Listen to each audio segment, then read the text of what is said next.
Hi guys, this is Shashank and you're watching Go to Recommendation. Today I'm here with my special guests. This is Archit and he got recommended twice, once from 17 SSB and thereafter from 19 SSB Allahabad. This is Neeraj. Neeraj got recommended from 4 AFSB Varanasi. And this is Rukshansh. Rukshansh got recommended from 31 SSB Jalandhar. Now, the question is, why are they here? So, both Archit and Rukshansh, they are part of our May batch. And just to tell you a bit more detail about the May batch. So, May batch is actually not May batch, it's May batch, right? Because it gave 8 recommendations out of 20 people, right? So, we have 2 of them here today, right? And we have also Neeraj. So, Neeraj got recommended in his last attempt. So, we'll just try and figure out what they did right. Also, we will have a format as to, we have asked our students, our dear audience, what they want to ask to these gentlemen, right? So we'll be taking up those questions and we'll see if they can answer. Or I would let them, they would better answer, right? Sure. All right. So let's start with Archit first of all, right? Archit. So Archit, Shruti has a question. So Shruti says, is SSB all about preparation and preparation, or is it sometimes about luck? See, luck favors only to those who are prepared for the examination, or talking about particularly for the SSB. So it's definitely about preparation, but not 100% preparation. Yes, luck plays an important factor for it. Okay, all right, that's interesting to hear. So I think me and Rukshansh were also having a conversation around this कि luck भी उसी का भारी होता है ना जो तैयारी करके आता है ना. So do you agree? हाँ, yes, 100%. Great. ठीक है. So let's move on to the next question. Neeraj, so what was your mindset while you were answering these questions to the interviewing officer? General mindset. Okay. So I went to the SSB with a general mindset that I had to cross this benchmark. So I was not having any expectations. I was giving the SSB with full zeal. I was enjoying the process. So altogether a neutral mindset. I was not expecting around anything of it. So whatever he asked me, I told him in a smart way, whatever I have done, whatever I have learned to this point in my life. Okay. So all those things I explained to him in a very brief and crisp manner. So that was all. A neutral mindset, I would say. Excited, full of zeal, enthusiasm. Okay, all right. So Neeraj, on the same lines, what this was your what was the number of attempt? So this was my 5th attempt, which I gave for the Indian Air Force. So I could see the difference according to my preparation. पिछले वाले में क्या mindset रहता था? Which I So in the previous attempts, I was knowing a lot of things, so I was giving them a lot of things, explaining a lot of stuff there, which was not required. So giving them the adequate things which they are asking on the correct lines, you have to answer the question. That is very important from the perspective of this. Fair enough. ठीक है. All right. So let's move on to the next question for towards Rukshansh. ठीक है. So Rukshansh, Gulshan is asking what happened and how he tackled the situation, like missing word of tat, incomplete story during the test scenario. Okay, so sir, I'll give you my example. So I was writing stories. So from 12 of the stories, I have incompleted around 8 to 9 stories. Last 2 to 3 lines, I have incompleted them. So what I did is, after doing 30 SRTs, I moved back to the stories because, stories are the important part. Because when the psychologist checked the stories, so he made a complete mindset around the student कि मेरे को इसको recommend करना है कि नहीं करना है. So I thought the stories played an important role. So after doing 20-25 SRT, you can move on to the stories and complete the stories as much as you can. I have done around 33 SRTs and I have completed all the 12 stories. So we can tackle the TATs in that manner.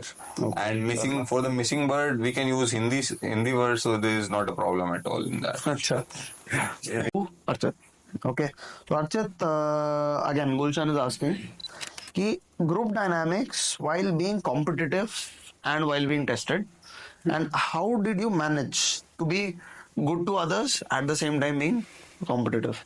Okay, so first thing when you are sitting in GD या आप group discussion में बैठे हो तो सबसे पहली बात मतलब फटाक से एंटर नहीं करना जीडी आप पहले अगर थोड़ा सुन लेते हो मतलब ग्रुप कहाँ चल रहा है and then you enter the chat या फिर डिस्कशन सो वो थोड़ा कंफर्टेबल हो जाता है ताकि आपको पता चले तो at the same time you can be competitive as well as good to others by listening to them as well as agreeing और कॉन्ट्रडिक्टिंग पॉइंट्स और anything like that okay so contradict करा था तुमने नहीं कॉन्ट्राडिक्ट लाइक मीन्स अगर समझो किसी ने एक पॉइंट डाला सो जैसे आई पार्शियली एग्री या फिर आई डोंट मतलब कंप्लीटली एग्री नहीं कर रहा पार्शियली एग्री कर रहा हूँ and adding to your point ऐसे थोड़ा बोल के फिर मतलब नॉट कंप्लीटली कॉन्ट्राडिक्टिंग या उनका पॉइंट काटने के अलावा आप उनके पॉइंट के ऊपर ऐड कर सकते हो fair enough okay next question to Neeraj.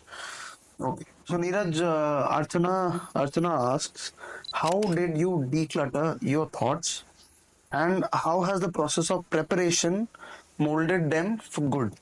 Right. Also, how did you inculcate the needed? Very good question actually, है ना? So question एक बार repeat कर देता हूँ.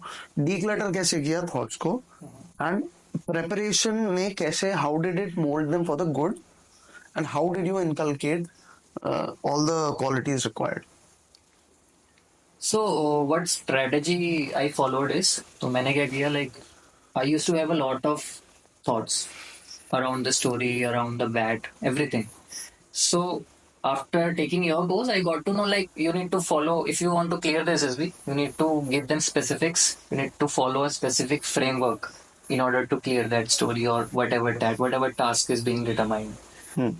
तो स्टोरी का बेसिक फ्रेमवर्क होता है what when how what happened ये वाला फ्रेमवर्क टैट का ऑब्जर्वेटरी सेंटेंस बनाना है so in every task I followed a certain framework और a strategy what we can say so if you follow that framework definitely decluttering will happen automatically you won't think much about so you will think particularly about going on those lines only not parallelly here and there Inculcation can be done by two ways. One is personality based, and second is writing on the paper, which is more important, or showing to the GTO or to the IO. So personality based, we can do some things like inculcating good habits, like reading books, waking up early in the morning, going for a run or walk. So like these kind of things we can include in a personality, which we can say that it is a criteria of army also to join. So we can inculcate in that manner.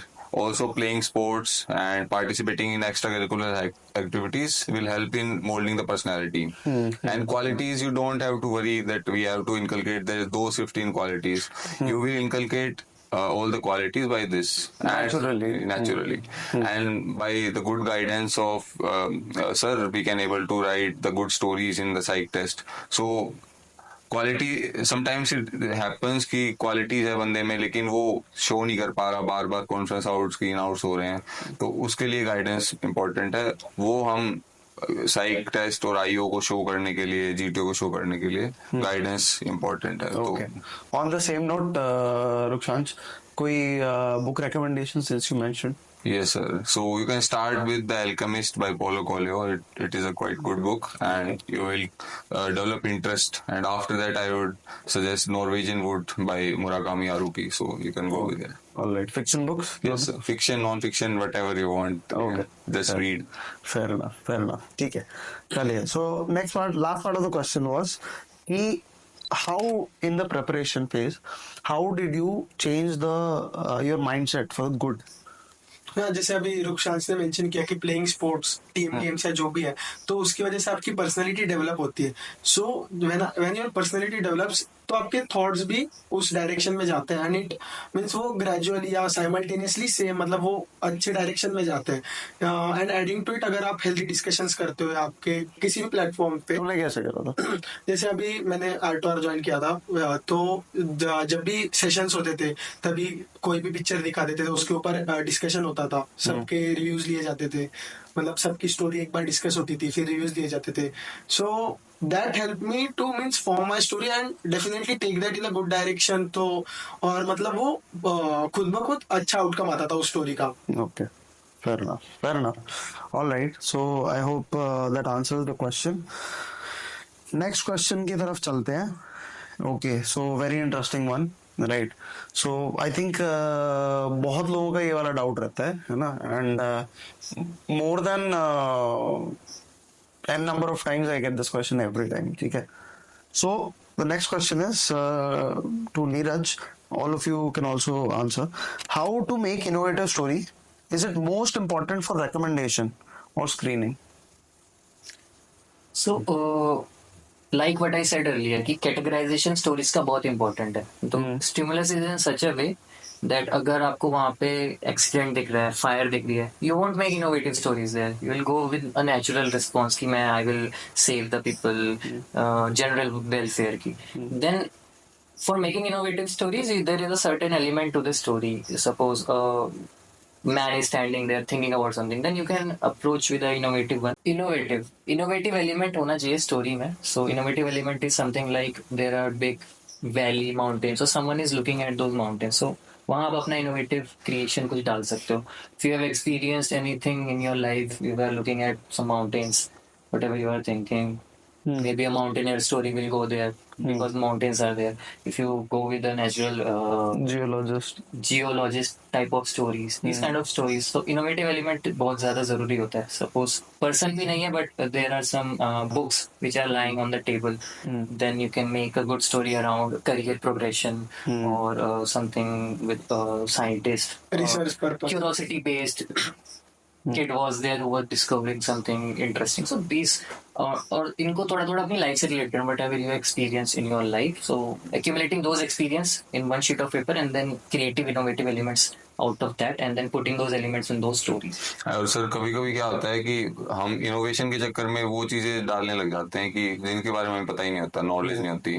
So innovative which you have good knowledge about is most important, which you can put 8 to 10 actions into a story, so that will be helpful. और जैसे साई के पास भी PIQ sheet होती है हमारी, तो means उसको भी पता चलता है कि हमारी PIQ क्या है, हमारा एक्सपर्टीज या जो भी हमारे हॉबीज है, तो उसके हिसाब से वो इवेल्युएट करेंगे. तो मतलब हमारी इनोवेटिव स्टोरीज में वो दिख जाएगा. अगर माउंटेन दिख रहा है, अगर मेरी हॉबी ट्रेकिंग है तो मैं डेफिनेटली ट्रेकिंग के बारे में लिखूंगा. तो इसके हिसाब से वो होता है. और more over innovative stories, suppose I have an engineering background. So if the person is thinking about something, so I can definitely put something about let's say piezoelectric device which changes the pressure energy into electrical energy. But अगर आपका background arts का है, ऐसा कुछ है, but आपको उसके बारे में information है, then you can't. Right. So let's come to the next question. So यार next question थोड़ा सा common रहेगा, I think, है ना. So next question is how to tackle rapid fire question in the interview. And I forgot to answer at least 2 to 3 in mind. फिर बताओ. Sir ऐसे कर सकते हैं, रैपिड फायर में सब पार्ट्स होते हैं. जैसे सब्जेक्ट है कोई, तो सब्जेक्ट के 2 पार्ट्स होंगे, लाइकिंग और डिसलाइकिंग. टीचर्स है, उसके 2 पार्ट्स होते हैं. फिर आएगा स्पोर्ट्स, एक्स्ट्रा करिकुलर एक्टिविटीज.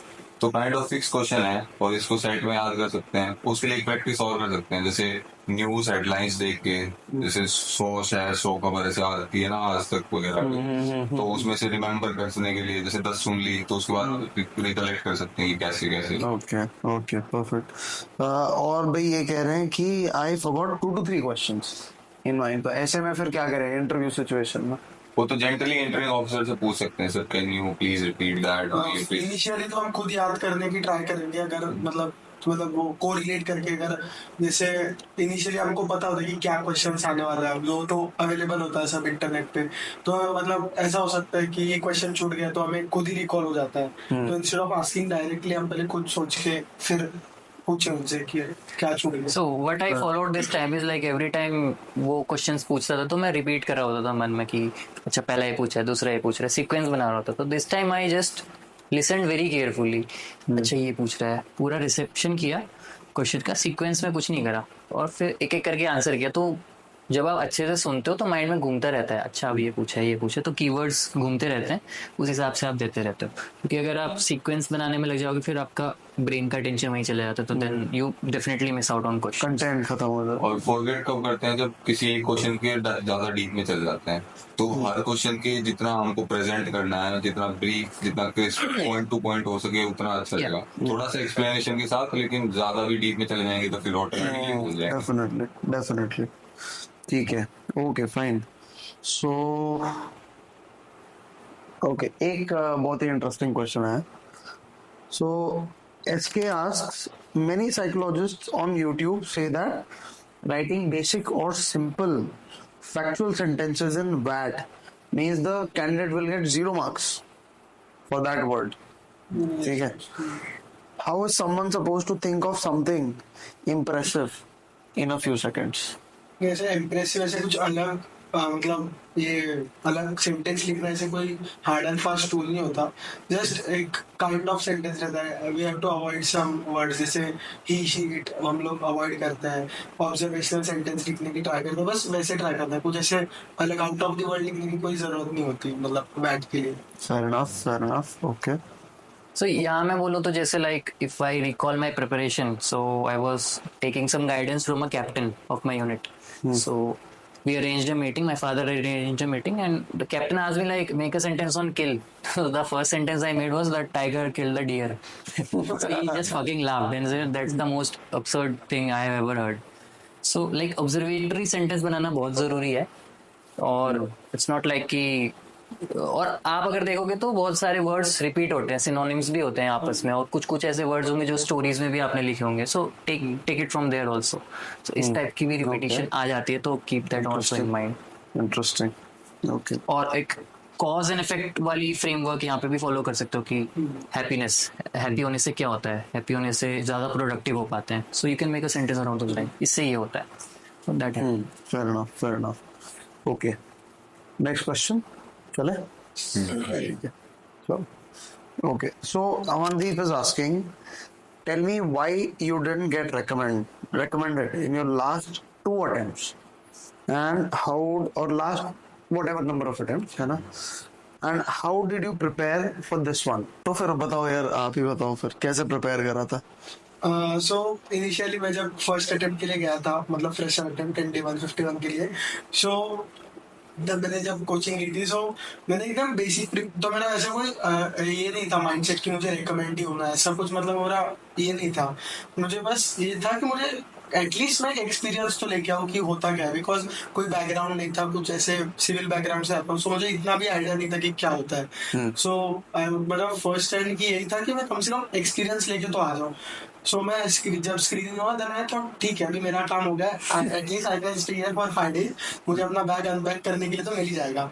सो मैं बस मतलब वो फ्लो के साथ चला गया कि क्या क्या करना है, जितना सीखा है तो बस उतना किया। एंड बहुत क्लीशे लग रहा है वाला है ना, मैं फ्लो के साथ चला गया था। और सेकंड वाले के लिए कैसे प्रिपेयर करा था? सेकंड वाले मैं ये था कुछ ऐसा, मतलब जो ये था साइको इंटरव्यू। ठीक है, fair enough. So let's move on to the next question. So Shrikant says, what do you think the screen out and conference out candidates get recommended in the next attempt, right? And why not in the first if they have the OLQs? Also, why recommended or merit out, in fact medical out candidates, they get screen out in another attempt? So sir ये तो spontaneity की बात होती है उस time period पे, how do you perform. कि कभी कभार ऐसा होता है हमारे अंदर क्वालिटीज होती हैं तो कभी कभी दिखा नहीं पाते उनको, कभी ऐसा होता है कि क्वालिटीज नहीं होती उनको शो कर देते हैं। तो screen out guys attempt and the conference out, they improve themselves and go to the SSB, get recommended. And when the recommended guy goes to the SSB again, so maybe he's in the overconfidence and this time the luck is not with him. So both the factors play a major role. Major role. So over confidence तो बहुत बड़ा एक role play करता है जो recommended होता है उनके लिए कि रिकमेंडेड कम से कम स्क्रीनिंग तो हो ही जाऊंगा, लेकिन ऐसा नहीं होता। अगर आप शोकेस नहीं कर पा रहे हो, वो नरेशन हो गया या आपकी स्टोरी में से हो गया, तो वो ये मतलब स्क्रीन आउट के हो जाता है फिर। Okay. So what I think is like SSB क्या है कि showing all of your qualities with spontaneity in the task itself. अगर आपने show कर दी, naturally हो रही हैं, then you will get recommended. Otherwise like screen out. Better luck next time. Better luck next time. थोड़ा बहुत luck भी चलता है, but preparation again. तो एक्सपीरियंसेस पूछो, हाँ अरे जब सवाल पूछोगे तभी ना जवाब दूंगा। नहीं, वो कह रहे हैं ना, ये मतलब आपको एक्सपीरियंसेस बताने जानना चाह रहे हैं जनता, और बहुत बुरी तरीके से। तो वो क्या हुआ ना, मतलब हमारा सेकंड डे था जीटीओ का और हमारा कमांड टास्क चल रहा था। सो मैं सेकंड लास्ट या थर्ड लास्ट मुझे बुलाया गया था फॉर कमांड टास्क। तो कमांड टास्क में थे कुछ 4 ये थे। हाँ, तो जब मैं लास्ट के इधर पहुंचा था, सो मेरी उन्होंने मतलब मैं रस्सी से भाग रहा था, 2 पोल्स को नॉर्मल नॉट हो गए, आपकी रोप टूट गई। मैंने कहा ठीक है, फिर मैं पोल से ट्राई कर रहा हूँ। मतलब उधर ना टोटल 4 ये थे जहाँ से हम लोग पोल डाल सकते थे। फिर मैं हर जगह से ट्राई कर रहा हूँ, फिर मैंने ना एकदम गलत इधर पोल वो इंसर्ट कर दिया। फिर जीक्यू कहता है कि जहाँ होल दिखे वहां नहीं घुसा है, पहले देख लो कहाँ घुसा रहे ऐसा हो गया, लाइटन द मूड। हाँ, फिर उसके बाद फिर मैंने ऐसा ही जगह घुसा दिया फिर वो ये ठीक है। भाई बताओ ऐसा कोई एक्सपीरियंस? सर हमारा तो ग्राउंड में तो नहीं हुआ कुछ ऐसा। ग्राउंड में वैसे हम करते थे, सभी करते हैं अक्सर यहाँ तो हम भी ऐसे ही दोस्त वही आते हैं। स्टार्टिंग में सारे रिपीटर्स थे जलंधर में, तो हमने तीसरे दिन पत्ते खेलना चालू करे। तो हमने बंदों को आता नहीं था, फिर कुछ को आता था तो हम सीखा, आपस में खेलना चालू किया। तो पहले दिन खेले रात के 1:30 बजे तक, डे 3 खत्म हो गया था। फिर डे 4 खत्म हुआ तो 2-2:30 बजे तक खेलेगी का तो कॉन्फ्रेंस देखी जाएगी तो ऐसे करके चलता रहा। बाद में क्या हुआ कि हमारे मेडिकल चल गए थे बढ़िया, सही चल रहा था। तो हम एक दिन ऐसे रूम में रात को क्या करते थे, कैंटीन से 2 लीटर वाली बोतल लेके आते थे पेप्सी की। तो फिर पत्ते खेलते ऐसे। तो एक दिन मेडिकल की छुट्टी थी, तो जीटीओ टेस्टिंग ऑफिसर था, वो ऐसे राउंड पे आया। तो हम ऐसे सो रहे मस्त आराम से खा पी के, रात को ही पी है। तो साइड में बंदा बैठ के सोया हुआ था, तो उसके साइड में चला गया फोन और टाइम। कोई बंदा अरे मैंने लगा रखी बढ़िया, देख दिया उसने, तो इग्नोर कर दिया उसने। कहता हुआ कोई कहता है you play get up.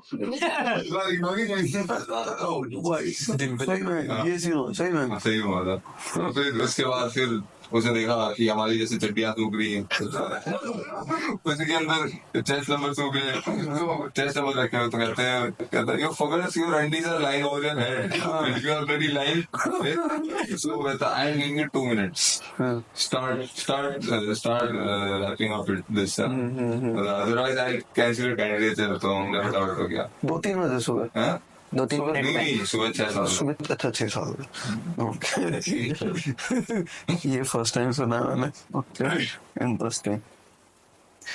Neeraj ऐसा तो कुछ यूनिक रहा नहीं है experience, but this time like we were like 6 to 7 people, most of them repeaters. So एक का lecturate आया था, so everybody was like very good in GK. तो हर कोई रशिया यूक्रेन वॉर पे बोल रहा है, someone is going with AI, so बहुत ही hardcore topics उठा रखे हैं समय। So there was one guy, he was having very good knowledge and he was like 6'2", dark tall type guy। तो उसका आया lecturate ISIS, उसको इतनी deep knowledge. So he was saying Abu Bakr al Baghdadi, In front of GTO, he was giving the full names in Arabic, and then his wife name, his children names, Bakar al-Abadi, people of Wadiya, these things. तो accent जोड़ के बोल रहा है भाई, वो पूरा enjoy करके. अब इतना मजा आ गया लेक्चरेट में, तो भाई उसका नाम हमने रख दिया फिर वो बगदादी भाई, ये तो बम पाड़ेगा वैसा उसका हो गया. होता ना एक जैसे जलंधर में थे, तो ऐसे जीटीओ जैसे डेजरी खत्म हो गया, तो पूछ रहा कि भाई कहाँ आपके जेंटलमैन मेन रोड है, तो विजिट इन जलंधर. तो फिर एक कूलर भी था, नाम को सुना अब आप क्या मिक्स कर सकते हैं कि यार चलेंगे कूलर पे जलंधर गई है. if you know that disclaimer alert. तो फिर मुझे पता नहीं, ये चीज स्पॉन्टेनियस निकल गया कि यार की gentleman where would you like to visit.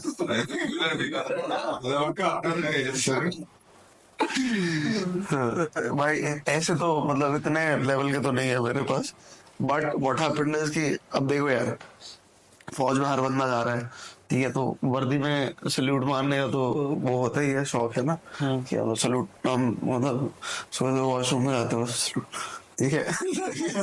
समझ कह रहा होगा. ऐसे ही हुआ क्या कि एक भाई था, A1 AFSB की बात है, ठीक है, तो हम सब मैच में जा रहे थे खाना खाने के लिए, ठीक है. तो एक भाई समझी वो भी जा रहा था, अचानक से ना उसको बहुत तेज सल्यूट आया. ठीक है, वो चलते चलते ना उसने और मिरर देखा उसे सामने, ठीक है, वो मिरर में देखता कि अच्छा ऐसे मजा नहीं आ रहा है, ठीक है, पीते क्या ऐसे ऐसे करता सल्यूट मारा. अब वो ये भूल गया था ना, वो 2 वे मिरर था, ठीक है, मैच के डोर पे जो है ना अंदर बैठ के हम सारे देख गए. लेकिन इस वक्त वो बनना ना, मतलब ये सब हमें बाद में पता चला, he had already gotten recommended for Coast Guard, है ना. तो वो पहुंच गया अभी अकेडमी में, अभी वो देख के हंसेगा. होते हैं ऐसे वाले एक्सपीरियंसेस भी. और कोई याद आ रहा है? एक्सपीरियंसेस तो काफी हैं. जैसे हम जैसे 11 लड़के रिकमेंड होते तो हम आपस में शेर बोलते थे एक दूसरे को, तो 11 शेर.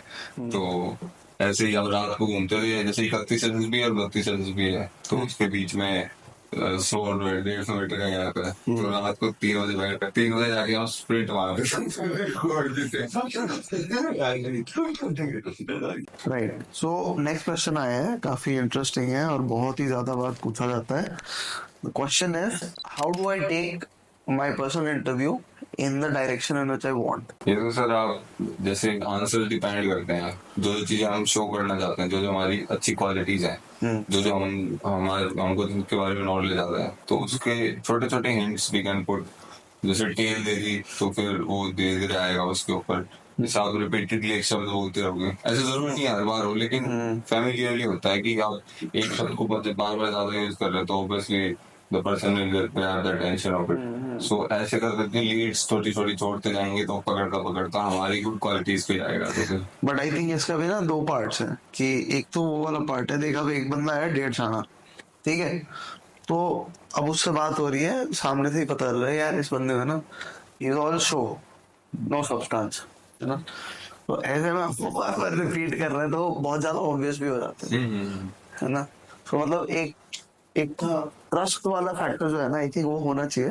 दूसरी मेरे ऑब्जर्वेशन में क्या है ना कि जब मैं किसी से बात कर रहा होता हूँ ना, यूजुअली क्या होता है कि लंबा कहानी बता रहा है बंदा, ठीक है, तो लास्ट के 2-4 सेंटेंस जब वो खत्म करने वाला होता है ना, तो लास्ट के 2-3 सेंटेंस की मेमोरी रहती है मेरी, ठीक है ना, 2-3 सेंटेंस की रहती है यूजुअली. उधर से क्वेश्चन हो सकता जैसे है. राइट फॉर एग्जांपल अभी जैसे आपने बोला लास्ट के 2-3 सेंटेंस या वर्ड से अगला क्वेश्चन आ सकता है. तो अभी जैसे इंटरव्यू ने रैपिड फायर दिया था कि एक्स्ट्रा करिकुलर क्या आता है, मतलब आपने क्या खेला है, स्पोर्ट्स का कुछ तो पूछा था। सो मुझे पता था कि अगर मैं लास्ट में फ्लोर बॉल जो मेरा गेम था वो डालूंगा तो वो यूनिक स्पोर्ट है, वो मोस्टली किसी को पता नहीं होता, तो 100% क्वेश्चन तो उधर से ही आना है। इसलिए मैंने सब पहले बोल दिया फुटबॉल और बाकी का, फिर एंड में मैंने डाला sir I am also playing nationals for floor ball. फिर मेरे को पता था अगला क्वेश्चन क्या आने वाला है, तो वो फ्लोर बॉल पे ही पूछने लगा। फिर उसके ऊपर देन आई वाज प्रिपेयर्ड कि मतलब ग्राउंड का साइज, डायमेंशंस, किससे खेला जाता है, रूल्स एंड ऑल, सही बात है, वैसे कर सकते हैं। इंटरेस्टिंग। ठीक है, नेक्स्ट क्वेश्चन है। ठीक है, एक और इंटरेस्टिंग क्वेश्चन है। Question is what makes you different before joining the army?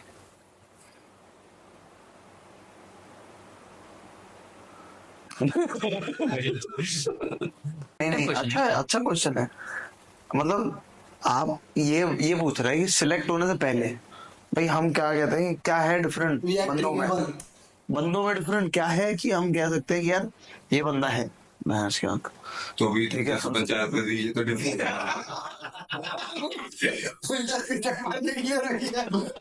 ये तो डिफरेंट है। ये ठीक है। Okay, next question is, what if you have done something which makes you feel that it should not have happened? मतलब कुछ आपने ऐसा कर दिया है कि जो कि नहीं होना चाहिए था। In SSB. In SSB, in life in general, हाँ हो सकता है। अब आपको गिल्ट रिग्रेट हो रहा है, गिल्ट हो रहा है। रिग्रेट तो नहीं, लेकिन not taking proper sleep before the next day, मतलब जब आपका साइड टेस्ट होता है या जीटी होता है उससे पहले आप अगर प्रॉपर स्लीप ना लो तो अगले दिन आप मोस्टली ज्यादा अच्छा परफॉर्म कर पाओगे अगर आप ठीक से मतलब रेस्ट लोगे तो। सो रिग्रेट तो नहीं, लेकिन it would have means increase my performance और एनहांस माय परफॉर्मेंस। बात कहाँ हो रही है भाई? क्या आपने क्या पूछा? मैं पूछ रहा हूँ, क्वेश्चन इज कुछ ऐसा किया है?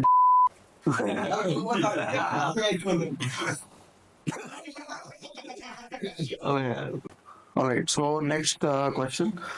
So for those who were repeaters or merit out, how did you tackle your next attempt? Since every attempt is different from the other one and the person keeps growing in between, है ना? तो बीच वाली journey ज्यादा जानने की कोशिश कर रहे हैं। Mindset and perception. सो जब मैं 151 के लिए मेरिट आउट हुआ जो तभी मैंने 152 दिया नहीं था ड्यू टू ओवर कॉन्फिडेंस, जो सच है। तो मतलब आई वाज थिंकिंग कि मेरिट आउट तो कौन होता है, तो मैं ही हो गया, लेकिन 152 के लिए मैंने दिया ही नहीं 152 वाला अटेम्प्ट।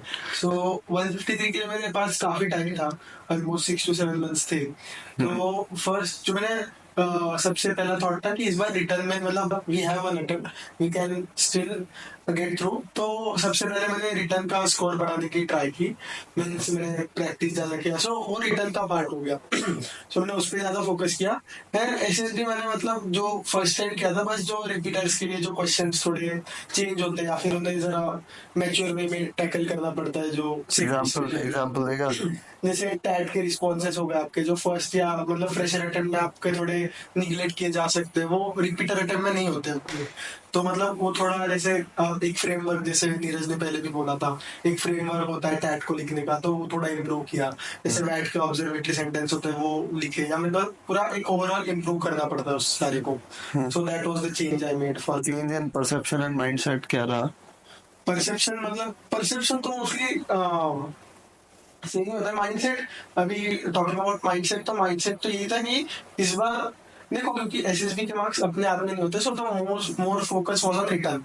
सो माइंडसेट तो फर्स्ट ऑफ ऑल ये था कि मैं रिटर्न में ज्यादा स्कोर कर लूं तो मुझे एसएसबी में दिक्कत ना आए, मतलब मेरिट में कोई प्रॉब्लम ना आए।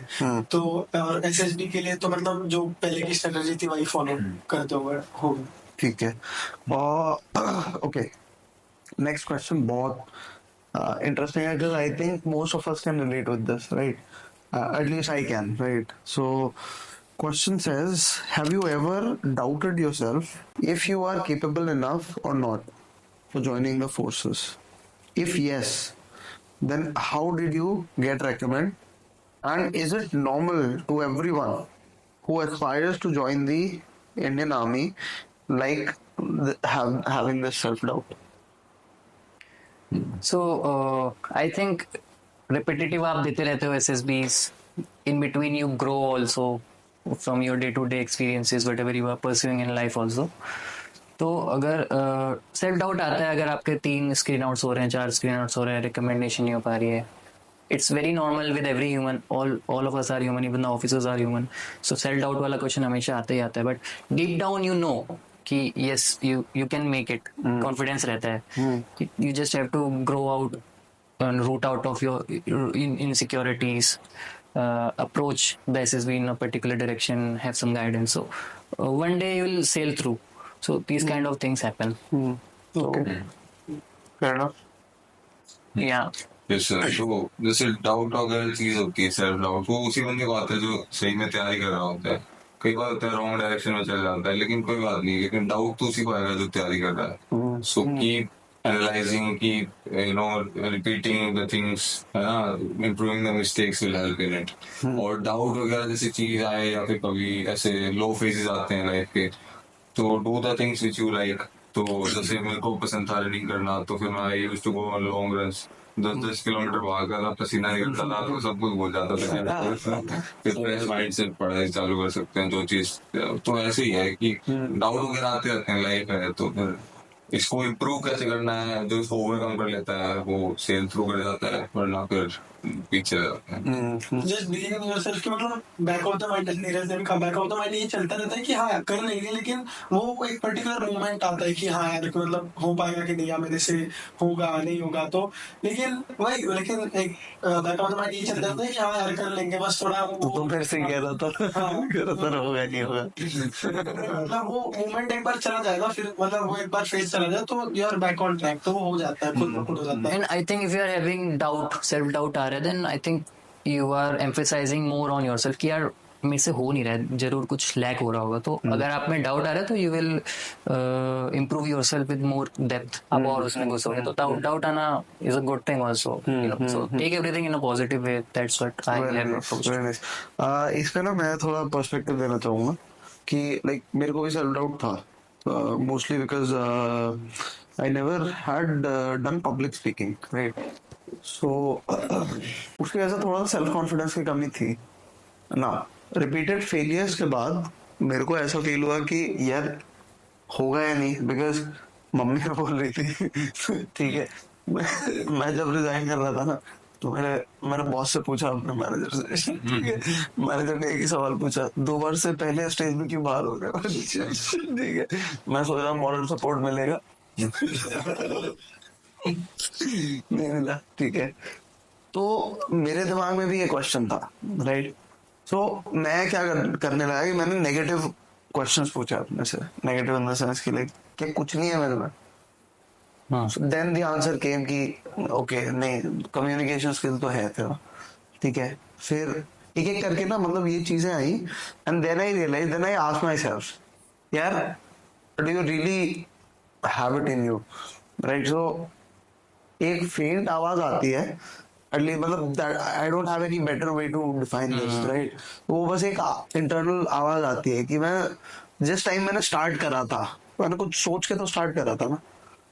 सो I think it's just doing justice to that. And इसके बियॉन्ड ना फिर when you start doing thing for yourself, कि मैंने जो स्टार्ट करा था कुछ सोच के स्टार्ट करा था, so I will do it for that thought process. So I think वहां से थोड़ा सा ना डिटैचमेंट प्रोसेस से आने लगता है. So that's my take on this. Anyway, right. So next question, Tushar Verma, and he has tagged me. So he is asking, sometimes while doing GD and GT, I mean ground task, I become very conscious, and it ultimately leads me to shortage of ideas in my mind, and I stop thinking in different dimensions. How can I overcome this? है ना? So बताइए. Sir consciousness एक चीज है जो important भी है, लेकिन कई बार ज्यादा कॉन्शियस हो जाते हैं. तो उसके लिए हम एक चीज कर सकते हैं कि जैसे हम कई बार ज्यादा फ्रंट में लीड करके चल रहे होते हैं, तो जस्ट एक स्टेप बैक लेके, और मतलब कुछ चांस तब तक कर रहे हैं कर लेने दो, पीछे से आइडिया सोच सकते हैं ताकि वो हमको इम्प्रूव कर देख सके उसके अंदर। क्या होता है कोई ज्यादा लॉन्ग आइडिया लगा रहा हो रस्सी वस्सी बांध के, हमको कोई शॉर्ट आइडिया उसमें से पुटअप हो जाए, तो कॉन्शियसनेस को बैक थ्रू करके हम सब कॉन्शियस में वापस लेके जाके आइडिया सोच सकते हैं। ओके। जैसे अगर पहले तो मेंशन किया था कि जीडी में आपको ऐसे जरूरत नहीं कि आप फर्स्ट ही चले जाओ कि मैं इनिशिएट कर दूं। पहले देखने मतलब आप देखो कि ग्रुप कैसे चल रहा है, कौन सा डायरेक्शन में जा रहा है, तो मतलब आप उसके हिसाब से जंप कर सकते हो। तो मतलब वो भी आपको हेल्प करेगा कि आप थोड़ा आइडियाज गेन कर लो फिर आप जंप करो जीडी में, तो वो अच्छी बात होती है। So I think if the person is becoming conscious, so उसके दिमाग में उस टाइम क्या चल रहा होता है, जैसे मेरे दिमाग में भी चलता था कि जीटीओ मुझे देख रहा है, मैं क्या कर रहा हूँ, मेरे ग्रुप वाले मुझे देख रहे हैं मैं क्या कर रहा हूँ। तो rather than focusing on the task वे ये सारी चीजें सोच रहे होते हैं। तो डेफिनेटली दिमाग में आइडियाज आएंगे नहीं जब ये सारी चीजें आ रही हैं। The moment you start enjoying the process कि यार this is my task, I have to do this, मैं ऐसे बांधूंगा, इस तरीके से हो जाएगा, ग्रुप को भी लेके जाना है। The moment you start engaging yourself in that task, तो कॉन्शियसनेस खुद ही चली जाएगी। जितना आप कॉन्शियसनेस उसको सोचोगे कि जीटीओ मुझे देख रहा है, तो उतना और आप उसमें बाकलअप होते रहोगे। Start enjoying the process, take that perspective कि भाई मुझे ये क्लियर करना है, मजा आ रहा है। If you start enjoying, I think you will sail through. That's fair enough, fair enough. So इसी के along मेरा भी कुछ ऐड ऑन है कि हमें ये फील होता है ना कि somebody is watching us, right? So उसकी वजह से consciousness थोड़ा generate होता है। Now consciousness किस चीज का होता है कि I might end up doing some mistake, ठीक है, and I might lose marks, ठीक है, people might laugh at me, right? Candid lines में जाके मजाक बनाएंगे।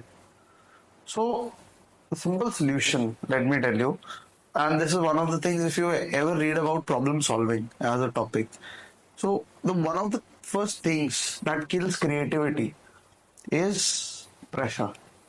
Okay, and you have to understand that creativity is always inspired by something. It is never complete, right? So if you think that in the first go you are going to get complete ideas, then my friend, it's a illusion. It's an illusion, right? दूसरी चीज, you also have to give yourself room for error, right? There is one very famous saying. It says, to err is to human, right?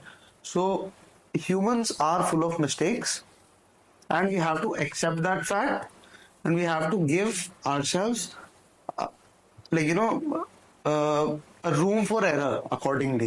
ठीक है, first try में you're not going to make it. Dr. Jordan Peterson, if you watch at any point of time, so he also talks about this, that what are the odds that if you're new at something, you'll make it in the first go?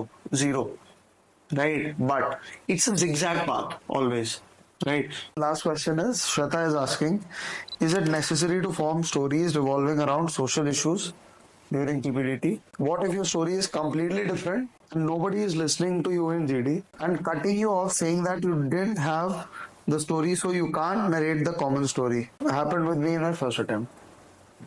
क्या कहते हैं? अगर मतलब आपकी story सब लोग के साथ मैच नहीं हो रही, आपकी स्टोरी कम्प्लीटली डिफरेंट है, तो मतलब ये जो फर्स्ट थॉट रहता है कि आप दूसरों की स्टोरी में जेलिंग होने का ट्राई कीजिए। मतलब फर्स्ट इनिशियल स्टेज में आप ट्राई कीजिए कि आप अपनी स्टोरी डालें।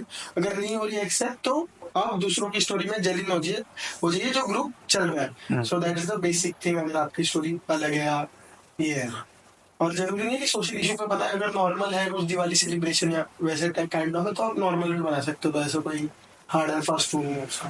पीपीटी के जो डिस्कशन होता है उसके अंदर जो मेन गोल होता है हमारा, वो याद रखना चाहिए कि कॉमन स्टोरी निकालनी है। ऐसे जीपी में होता है, मेरा आइडिया पुट इन हो रहा है, लिया जा रहा है, वो मैटर नहीं करता। मतलब सबकी स्टोरी सुन के जो लग रहा है कि हाँ ये फेवरेबल स्टोरी ये बन सकती है, क्योंकि 10 बंदों में से 5 बंदे 4 बंदे ये वाली स्टोरी बोल रहे हैं, तो उसकी तरफ लेके जाओ। अपनी स्टोरी गई, लिख दी, वो लिख दी, उसके बाद क्या ही लेना देना। मेन अगर आप ग्रुप इफेक्टिवनेस तभी आएगी तब बंदे आपकी तरफ आएंगे, तो तभी आएंगे तब आप उनकी बातें सुनोगे, उनकी बात उन्हीं के पॉइंट्स पुट फॉरवर्ड करोगे। तो ग्रुप गोल इम्पोर्टेंट है, क्या करना है हमको। तो फिर वही है कि जब आपका दिमाग में ये रहेगा ना कि मेरे को ग्रुप गोल, जो ग्रुप कॉमन स्टोरी वो निकालनी है, लेके जानी है उस तरफ, तो आपके दिमाग में जितने भी थॉट्स हैं दूर हो जाएंगे, सेल्फिशनेस से चला जाएगा वहां से। Exactly, in addition to that like common consensus पे आना है हमको, एक यही उसका फाइनल गोल होता है. सो आप जितना वैल्यू एडिशन करोगे उतना आपके फेवर में ही जाएगा. Value addition not from your story. अगर आपको ग्रुप में किसी की कोई पॉइंट अच्छी लगे तो वैल्यू एडिशन कर दीजिए आप उसमें, और रेसिप्रोकेट करो. मतलब सुनो ज़्यादा लोगों को जिसका पॉइंट अच्छा लग रहा है, फिर उसको बोलो chest number this, I have to add this point. So last में कॉमन कंसेंसस पे आप आ ही जाओगे. कॉन्फ्लिक्ट नहीं लाना है कि आपकी स्टोरी अलग है आप अलग ही बोलोगे. So go with the common goal.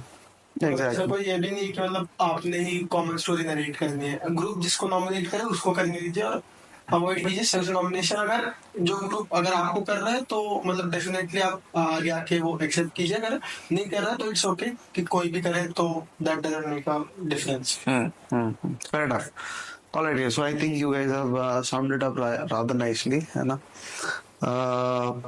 So moving on to the last few questions, right? So अब जो एक एस्पिरेंट की लाइफ में जो सबसे बड़ा दिन होता है ना? So that is recommendation, right? As we all know. So recommendation के टाइम पे आप लोगों को क्या फील हुई, कैसा लेकिन no, because I think Archit fresher attempt में हुआ था, है ना?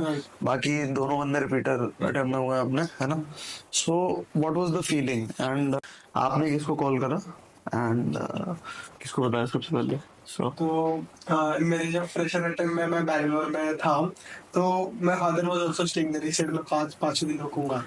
मतलब first day he was ready to go again, but मैंने कहा रुक जा पापा. फिर तो फोर्थ डे मेरे से मिले उधर, मतलब आउट पास तभी अलाउड था. तो मैं पापा से मिला मतलब गेट के बाद. तो उन्होंने कहा कल की टिकट बुक करवा दो. तो मैंने कहा हाँ करवा दो पापा, लेकिन रुक जाओगे मतलब बाद में करवा देना, जब मिलेंगे तब चले जाएंगे. तो फिर कॉन्फ्रेंस डे तब जब सेशन नंबर अनाउंस हुआ तो I was very happy. And then I first call my father कि पापा एक ही टिकट करवा दो इस बार. अरे क्या बात है, क्या बात. First recommendation. एंड सेकंड का तो मतलब ठीक है दादा, it was very good, but जो फर्स्ट हैंड एक्सपीरियंस है वो तो बहुत ज्यादा बढ़िया था.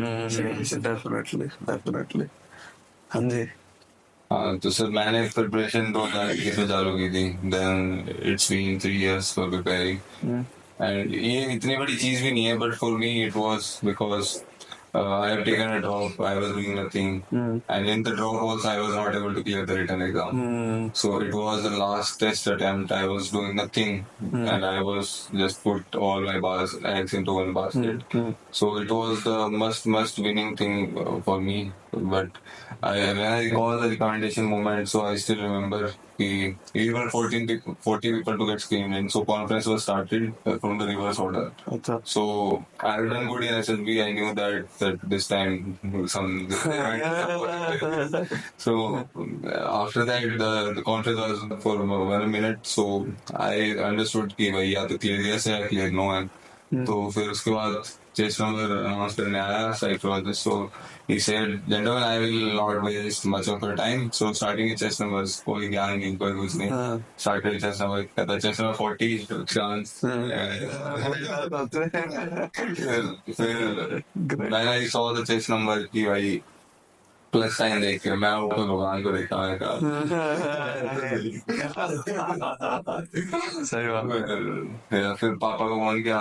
फिर पापा जब बोला मैं कहा था सर्विंग हवलदार इन आसाम राइफल. सो मैंने पापा को फोन किया. तो मैं कहा पापा को सेलेक्ट क्या हुआ, फोन वोन नहीं किया, वेट कर रहा था मैं, बोर्ड हो गया. पापा सेलेक्ट हो गया. तो पापा बोल रहा था कॉन्ग्रेचुलेशन. पापा कहते thank you. Thank you. It was all worth it.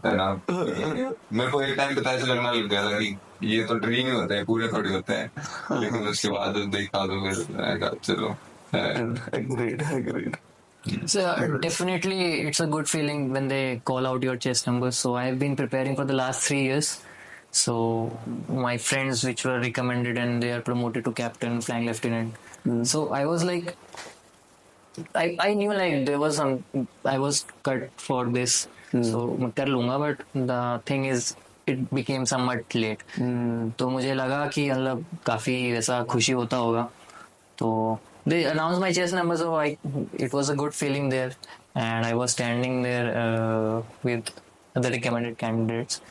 So मन में यही आया था कि this was a benchmark which I wanted to succeed. So I have achieved this benchmark. So now what next? ये हो गया, अब अगला क्या? So after that I called my father and my mother कि got selected. So my mom said कि मुझे पता था हो जाएगा, बट अब पापा को खुशी मिली थी हमारे लड़के कुछ कर लिया. It was a more of a normalized mixed feeling for me. That was good. Crazy. And sir also plays an important role in everyone's life. So मैंने अपने जितने दोस्तों को बताया, so सब सपोर्टिव थे, तो सब बड़े खुश हो रहे थे भाई, अब तो पार्टी चलेंगे. तो ये होता है. बिल्कुल. No doubt. Okay, so last question. Just last one. ठीक है. So अच्छा, so आपकी जर्नी में, मतलब ये तो obviously mandatory question है. R2R, you practice with R2R, do you practice with me, है ना? So आपके हिसाब से मतलब what was the contributing role and what role did the preparation play with R2R? So I think I have like taken coaching in an institute also. So there with a batch of students they teach you the specifics only, they teach you. कुछ personalized ऐसा review और framework नहीं मिलता, more of like. So R2R से what I thought was the best part, I got a particular framework. Like I was very cluttered, I was thinking a lot of things, and I was and we were doing continuous review sessions also. So along the lines of SSB, the particular framework which you need to mention in every task, what to do, how to do, when to do, and what to say. So all those things need to be framed, because SSB में frame crispness होना चाहिए. So framework part is what I think I was lacking also. So I knew. So this was a big help for me. Otherwise channelized energy एक बहुत बड़ा part रहा मेरा. So that's why R2R was a good decision for me. मैं तो sir हर coaching academy में गया हूँ, जाना हम लोग वहीं माथा टेका हुआ है. So but I have taken coaching from you and I have taken that guidance, so it gives me a clear picture कि क्या करना है, basic requirements क्या है. तो उसके बाद फिर मैं एक और कोचिंग में गया, तो it symbolizes कि हाँ यही चीज है, क्योंकि हर दूसरी जगह यही चीज बताई जा रही है. But you give me clear picture about everything, what to write, what not to write, और जो स्पेसिफिक थिंग्स हैं वो चीजें बड़ी हेल्प की कि भाई कैसे जो काफी सारी चीजें होती है बंदे को बताने की, लेकिन क्या हमें बताएं जो हमारी गुड क्वालिटी है, उनको कैसे पेपर पे पुट करें. So that was the best thing. And उसके बाद दिमाग खुल गया कि सही गलत का पता चल जाता है ना बंदे को, तो वो आगे चला जाता है. तो Fair enough. First of all, I am very fortunate that I was a part of the Maybach. तो R2R में सबसे स्पेशल थिंग ये थी कि जब when I joined side batch, तो सबसे पहले तो बेसिक बताया जाता है कि क्या करना है, दिस इज द फ्रेमवर्क, आपको कैसे अप्रोच करना है, किसकी क्या वेटेज है. एक ही क्वेश्चन, लास्ट क्वेश्चन. R2R में आने से क्या हेल्प हुआ आपको? सर पहली चीज होती है कि बंदे की जो अच्छी क्वालिटीज होती है कैसे पुट डाउन कर सकता है. तो उसके लिए दो चीजें होती हैं. एक तो बंदे को अपने बारे में इंट्रोस्पेक्ट किया हुआ होना चाहिए. इंट्रोस्पेक्ट करके भी जो मेजर एरियाज फाइंड आउट करना होता है कि भाई बंदे ने कुछ अच्छे काम किए होते हैं जिंदगी के अंदर, अच्छे स्पोर्ट्स खेला होता है, अच्छी पढ़ाई करी होती है, या फिर हॉबीज होती है, एक्स्ट्रा करिकुलर एक्टिविटी होती है. तो ये उसके मेजर एरियाज होते हैं. उस मेजर एरियाज के ऊपर ही काम करना, उसके बारे में ज्यादा नॉलेज लेना, वो इंटरव्यू में भी हेल्प करेगी और स्टोरीज बनाने में भी हेल्प करेगी. तो फिर मेजर एरियाज इस तरह से काम आते हैं. फ्रेमवर्क होना चाहिए स्टोरीज को लिखने का तरीका, माइक्रो एक्शंस पुट इन करना स्टोरी के अंदर, छोटी छोटी बातों को डालना, इमोशंस से कनेक्ट करना, थॉट प्रोसेस से कनेक्ट करना. सो ये सारी चीजें मिलके फ्रेमवर्क स्टोरी का अच्छा बना देती हैं. जैसे स्टोरी का जो फ्रेमवर्क होता है कि 2 लाइन बैकग्राउंड की होती है, 6-7 लाइन प्रेजेंट एक्शंस होते हैं और बाकी की 2 लाइन कंक्लूजन की, तो इससे एक अच्छी स्टोरी मिल जाती है. तो वो लिखने का जो तरीका है वो मेरे को तो यहीं से पता चला आज जब आपने बताया, और हर जगह ये अप्लाई होता है अगर हम देखें ना. तो इस चीज का बड़ा फायदा है. अगर ये चीजें हम कर देंगे तो स्टोरीज ऑटोमेटिकली बहुत अच्छी बनने लग जाएंगी. अभी जैसे मैं R2R में जब ज्वाइन हुआ तो जैसे जो पहली चीज बताई कि आपको अप्रोच कैसे करना है टेस्ट को, या टेस्ट आपसे क्या एक्सपेक्ट करता है कि ये चीजें करनी चाहिए. So first thing was that, and the main thing which I found जो बड़े बड़े एकेडमीज में मिसिंग होता है, एक पर्सनल टच जो स्टूडेंट के साथ होता है. जैसे कंटिन्यूस रिव्यू सेशंस होना, आपको पर्सनल गाइडेंस देना कि यार की मतलब पीआई की और वो मैच होना चाहिए आपका डोजियर. ऑल्सो अगर मुझे कोई डाउट हो at any point of the day कि यार ये सर ये क्लियर नहीं हुआ, तो जरूरी नहीं कि मैं मतलब अगर लेक्चर में क्लियर नहीं हुआ तो मैं बाद में क्लियर नहीं कर सकता. तो मतलब वो पूरे दिन में कभी भी क्लियर हो जाता है. सो आई मतलब मुझे अगले क्लास के लिए वेट नहीं करना पड़ता था. So that was definitely a good thing about R2R. Okay. So what I think like R2R की जो सेशंस थे मेरे लिए काफ़ी थेरेप्यूटिक रहे from the point of SSBs और from the point of life also. So with sir, during those sessions, I came to know about the importance of introspection. Introspection is what we can define is the more you are self-aware about yourself. अपने बारे में aware कैसे होना है, क्या questions आपको अपने से ऐसे पूछने हैं, क्योंकि SSB में यही चीज़ें मैटर करती है. आप अपने आप को कितना जानते हो, उस हिसाब से आप अपने आप को प्रेजेंट कर सकते हो वहाँ पे. So summing my whole life into 2 pages, जिसमें मेरे मेजर एरियाज आएंगे. Major areas in the sense कि बचपन से आज तक मैंने क्या क्या किया, क्या क्या एक्सपीरियंसेस लिए from school, university, competitions, professional life, my friends, teachers, extra curricular activities. तो सारी की सारी चीज़ें, the summary of my whole life came in those 2 pages. अब इन दोनों पेजेस की हेल्प से क्या हुआ कि मेरी साइकोलॉजी में भी नेचुरली स्टोरीज बनने लगी. उसमें वो एलिमेंट में डाल सकता था वहां से उठा उठा के, और इंटरव्यू में मुझे काफ़ी हेल्प मिला. इसके बाद हमें पता होता है इंट्रोस्पेक्शन करना है, बट एग्जैक्टली करना क्या है, what are the right set of questions जो हमें अपने आप से पूछने हैं. What are my natural talents, मैं किस चीज़ में अच्छा हूँ, जनरली बचपन से क्या ऐसा मेरे में नेचुरली बिल्ट है जिसमें मैं बहुत अच्छा हूँ. तो ये सारी चीज़ें मतलब आपको इंटरव्यू में भी काफ़ी हेल्प करती है. तो एक इंट्रोस्पेक्शन का पार्ट मुझे काफ़ी बढ़िया लगा. तो थेरेपी भी हो गया और नेचुरल इन लाइफ का भी उसमें काफ़ी नॉलेज आ जाता है. तो Fair enough. Okay, guys. So that we'll call a wrap on this particular interview. I hope you guys enjoyed. So signing off on behalf of Archit, Rukshansh, and Neeraj. This is Shashank. You're watching Road to Recommendation. Have a good day. Jai Hind, everyone.